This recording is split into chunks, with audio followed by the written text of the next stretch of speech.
안녕하세요. 매일매일 습관처럼 매일헌법 정인영입니다. 자, 4월 18일 금요일입니다. 벌써 금요일. 황금빛? 자, 일단은 여러분 모두에게 행운이 따르시고요. 오늘도 찾아오셨으니까 또 한 문제 가지고 가셔야죠. 매일헌법 정인영입니다. 오늘도 가는데요. 경찰 1차 문제예요. 법치국가원리. 자, 기본적으로 늘 나오던 지문도 나왔어요. 그 다음에 조금 봐야 될 지문, 조금 더 이해를 조금 더 자세히 해야 될 그런 판례들, 그 다음에 기본적인 설명, 정인영과 함께하면 다 건져갈 수 있어요. 오늘도 가볼게요. 문제 볼게요. 자, 법치국가 원리에 관한 설명 중 가장 적절찮은 거. 일단은 법치국가 원리죠. 기본적으로 법치국가 원리는 다들 아시니까요. 기본적으로 하는 내용을 그대로 보시면 될 것 같아요. 적절하지 않은 것은 무엇인가요? 자, 그러면 살펴볼게요. 우리들 봐야 될 문제는 봐야 되니까요. 자, 법치국가 원리예요. 헌법상 지도원리 중에 하나죠. 이거 명시적으로 법치국가, 법치주의, 이건 명시적으로 써있지는 않아요. 그래도 당연히 인정한다 이렇게 얘기하고요. 자, 그러면 인정하는데 뭘 보고 인정합니까? 라고 했더니 37조 2항에 기본권을 제한할 때도 법률로서, 그 다음에 개별적인 규정에도 법률로서 이런 말이 있잖아요. 그래서 법률로서라는 말을 보니까 국가작용의 제한이라든지 법률의 근거 또는 국가 형성입법에 관한 근거도 전부 다 법률로 하라는 규정들을 등등등을 보니까 우리는 당연히 인정하고 있다라고 보시면 돼요. 그다음에 법치국가 원리를 공연히 잘 보장하려면 전제 조건이 있어야죠. 권력분립. 자, 물론 권력분립이라는 게 중고등학교 때부터 배워온 이권분립이다, 상권분립이다. 자, 이권분립, 상권분립, 어찌됐든 입법권에 관한 문제하고, 그 다음에 행정권에 관한 문제는 원칙적으로 분립이라는 게 전제가 돼야 된다는 뜻이고, 그런데 과거에는 기관 중심의 권력 분립이었는데, 지금은 현대 와서는 기능 중심의 권력 분립을 가져오기 때문에 입법부는 입법만 하고 행정권은 행정만 하고 그런 시대는 아니라는 거예요. 기능 중에 중요 기능 이런 것들을 보고 판단하는 그런 기능 중심, 또 거기다가 수평적 기능뿐만 아니라 수직적 기능으로서 국가하고 지방자치단체 이런 것들을 두고 있다는 것도 알아두시면 좋을 것 같아요. 기본적으로 이런 것들을 함께하는 전제에서 기본적으로 이제 권력분립이라는 걸 하고 나서 이제 법치주의, 법치국가. 자, 그러면서 우리나라에서 뿐만 아니라 전 세계에서도 법치국가 많이 쓰지만 기본적으로 오토마이어, 독일의 오토마이어라는 이분이 독일의 법학의 아버지다 이렇게 하는데 우리 아버지 그런 개념은 아니고요. 그냥 최초로 정립을 체계화시켰다는 거죠. 법치주의라는 걸 체계화시키면서 이론적으로, 확립적으로, 그러면서 법률의 법규 창조력, 법률 유보, 그 다음에 법률 우위. 자, 이렇게 법치주의 요소를 하고, 과거의 형식적 법치주의에서는 법률만이 유일한 기준이다 라면서 창조를 갖는다 했지만, 현대적 의미의 실질적 법치주의에서는 법률만이라는 형식적 의미를 조금 더 실질화시킨 거죠. 정당한 법일 것을 요구하는 법일 것도 요구한다는 거죠. 그래서 형식적은 중요하죠. 거기다 정당한 법일 것까지 함께 요구한다라고 보시면 돼요. 실질적 의미의 법치주의에서는 법률만이 아니라 헌법도 쓰고 법률도 쓰고 전문입법으로서 행정입법도 있다 보니까 법률만의 법규 창조력이라는 의미는 좀 더 실익이 점차 감소되고요. 그에 반해서 법률 우위는 모든 영역에서 적용되다 보니까 내부적 영역이든 외부적 영역이든 법률 우위 원칙은 모든 영역에서 적용되니까 따로 문제 삼거나 그런 영역이 없으니까 별도로 현대 사회에서는 논의를 좀 안 한다는 거예요. 그러다 보니까 헌법에서는 법률 유보 원칙, 요거를 중점적으로 논의한다는 거죠. 법률적 근거를 마련해라. 요거도 근거로도 충분하다는 거죠. 실질적 법치주의에서는 법률이 직접 해야 되는 게 있고 법률이 스스로 결정을 해야 될 영역도 존재하고, 여기는 본질적이고도 기본적인 사안에 관해서는, 그러면 본질적이고 기본적인 사항은 뭘 보고 결정하는데요? 헌법상 기본권 관련성이 높다든가, 기본권과 관련성이 큰 영역이라든가, 또는 헌법상 기본권이라는 그런 영역보다도 국민의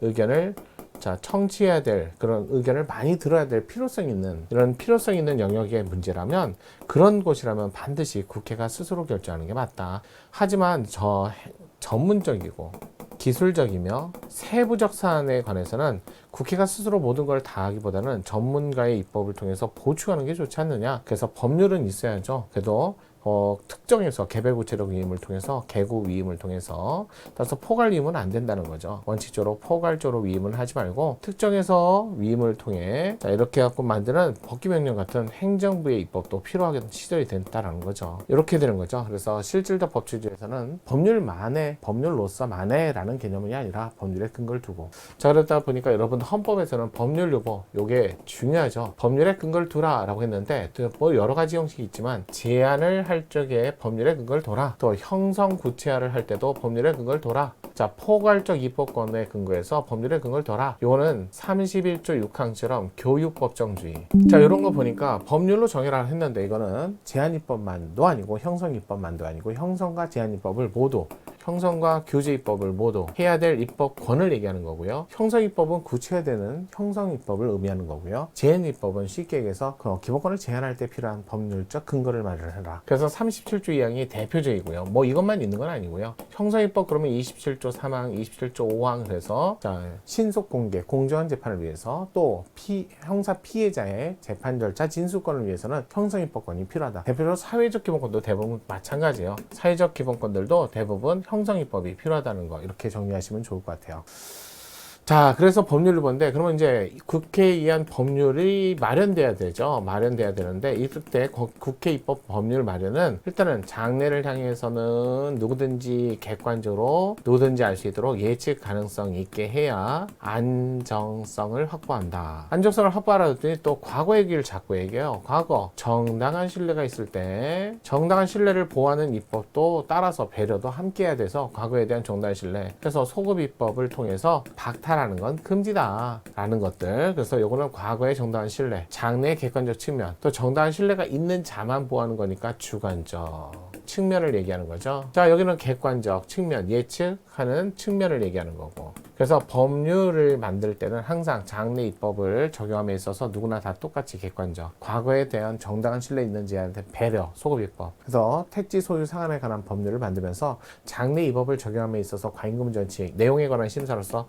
과잉금지 원칙에 반해서는 안 된다. 자, 요걸 갖고 심사하고요. 명확성 원칙 이런 것들 준수하면 명확성 원칙, 과잉금지 원칙을 장래 객관적 측면의 안정성을 확보하기 위해서 자, 요걸 준수하라고 요구하고요. 과거에 주관적 정당한 신뢰가 있으면 이런 신뢰를 우선적으로 보호하는 건 아니에요. 자, 법을 통해서 달성하는 공익과 이 소급입법을 통해서 달성할 피해받은 사익사의 비교 형량을 통해서 법익 형량을 통해서 그러면서 정당한 신뢰가 자 한마디로 법을 통해 달성한 공익보다 더 우세하다면 그런 분들을 위한 배려 차원의 법을 만들어야 된다 이런 뜻이죠. 두 가지 측면을 모두 다 잘 통과해야 법률을 반하지 않는다. 합헌이다 이렇게 결정합니다. 대표적으로 23조 1항 같은 게 바로 자 재산권에 관한 내용과 한계를 정하는 법률 만들 때 장래 법을 적용하면서 과거 소급입법이 돼서는 안 된다 이런 것들이에요. 그러니까 이런 것들을 보시면 법치주의 원칙 요 정도만 이해하셔도 많이 이해하시는 거예요. 거기에 따라서 이제 개별 판례까지 보시면 좋을 것 같습니다. 자 적절하지 않은 것은 1번 조세에 관한 법규 제도는 조세도 어찌됐든 법률로 조세법정주의 헌법 59조 이렇게 헌법 59조에 근거해서 또 납세 의무가 38조에 있죠. 자 법규 제도는 신축적으로 변할 수밖에 없다. 늘 법은 변할 수밖에 없다. 특히 조세법은 자주 신축적으로 대처를 해야 되니까요. 납세 의무자로서는 구법 질서에 의거한 신뢰를 바탕으로 적절로 새로운 법률 관계 형성하였다든지 하는 특별한 사례가 없는 한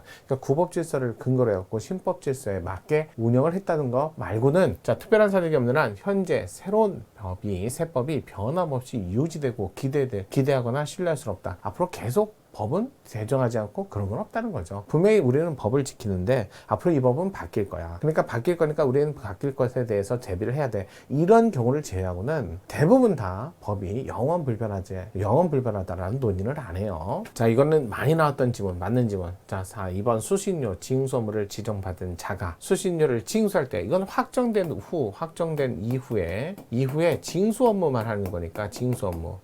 그러면 징수 업무 한다 해서 금액이 달라지거나 그러진 않죠. 그러면 징수 업무를 확정자, 한마디로 뭐 전기세에 붙이든지 직접 징수원이 다닌다든지 아니면 지로 또는 뭐 여러 가지 다양한 방법이 있잖아요. 그래서 관련된 고지행위와 결합해서 행해서는 안 된다. 그래서 과거에는 전기세에 붙어서 나왔는데 그런 거와 관련해서 붙어서는 안 된다라고 규정한 방송법 시행령 조항, 한국방송공사가 징수할 수 있는 수신료 금액 범위 변경은 없고, 이렇다 해서 금액은 달라지지 않는다는 거죠. 오로지 징수 방법 기존의 전기요금과 통합해서 납부하던 것을 이제 분리해서 납부하라는 것밖에 없어요. 그럼 변한 게 있나요? 과거에 비해서 변한 게 있나요? 변한 게 전혀 없잖아요. 이 법을 통해서 적용한다 해서 과거에 있던 걸 건들 게 아니죠. 그럼 신뢰 보호 원칙에 위배된다고 볼 수 없다. 맞는 지문이죠. 세 번째, 입법자가 형식적 법률로 스스로 규율 해야 할 사항이 어떤 것인가? 일률적으로 확정할 수는 없고요. 구체적 사례에 관련된 이익 내지 가치 중요성, 규제 내지 침해 정도 방법 고려하여 개별적으로 결정할 수 있을 뿐이나, 저도 헌법상 보장된 국민의 자유와 권리를 제한할 때는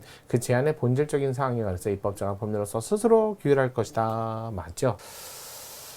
자, 그다음에 그래서 대부분 그렇죠. 본질적인 사항은 스스로, 그걸 의회유보라고 합니다. 의회유보. 하지만 세부적이고 기술적인 사항은 법률에 근거를 마련하고 근거를 두고 개별 구체적 위임을 통해서 개구 위임을 통해서 행정입법으로도 가능하다. 이렇게 보시면 돼요.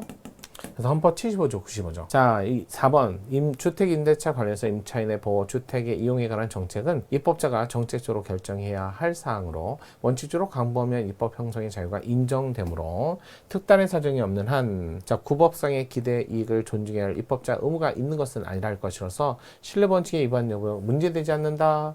자, 일단은 입법자가 스스로 규율해야 할 것은 당연하고요. 그다음에 적어도 헌법상 보장된 국민의 권리와 제한하고, 그다음에 이것도 광범위 입법 형성의 자유가 있고, 자, 그다음에 따라서 국법상 기대할 이익이 존중해야 할 입법자의 의무가 있는 것은 아니다. 자, 특단의 사정이 없는 한 입법 형성의 의무가 있어도요. 아니, 자, 국법상의 기대 이익을 존중해야 할 입법자의 의무는 당연히 있죠. 항상 법률을 만들 때는 설명드렸죠. 과거에 대한 존중, 장래에 대한 객관성, 자, 이런 두 가지 이중 기준을 다 정확하게 지켜야 법은 당연히 합헌이다 이렇게 결정해요. 아니, 입법 형성의 재량이 넓다 해서 과거는 무시해도 되나요? 그건 아니죠. 그래서 4번이 정답이다 이렇게 보시면 될 것 같아요. 자, 분명히 제가 설명드릴 때 형성적 법률이 있고 제한적 법률이 있고 입법 재량의 범위가 넓던 좁던 법률을 만들 때는 장래, 과거에 대한 신뢰보호 이런 것들은 당연히 고려해야 합니다. 자, 오늘 여기까지 보셨으니까요. 내일도 통치구조로 여러분께 찾아뵙겠습니다. 자, 정의론과 함께는 매너법이었습니다.